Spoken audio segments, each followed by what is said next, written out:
CEO ৭ বছর ধরে একটি মেয়েকে খুঁজে বেড়াচ্ছিলেন। একদিন হঠাৎ তিনি একটি মেয়ের সঙ্গে ধাক্কা খান। মেয়েটির পার্সটি তার দৃষ্টি আকর্ষণ করে। পার্সটি ঠিক সেই রকমই ছিল যেটি মেয়েটি ৭ বছর আগে ফেলে গিয়েছিল।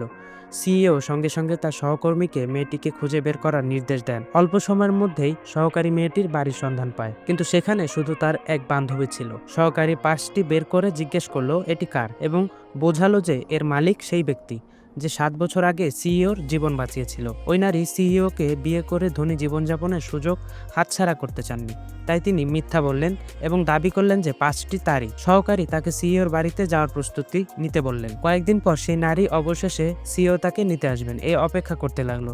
এই সময় আসল মেয়েটি সিইওর কোম্পানিতে ক্লিনার হিসেবে কাজ শুরু করেছিল। কাজের প্রথম দিনেই তাদের একটি প্রতিদ্বন্দ্বী কোম্পানির মুখোমুখি হতে হয়, যারা তাদের চ্যালেঞ্জ জানায়। সিইওর দল সেই প্রতিদ্বন্দ্বী কোম্পানির সামনে কোনোভাবেই টিকতে পারছিল না। ঠিক তখনই মার্শাল আর্টে প্রশিক্ষিত সেই মেয়েটি সহজেই সব প্রতিদ্বন্দ্বীকে পরাজিত করে দেয়।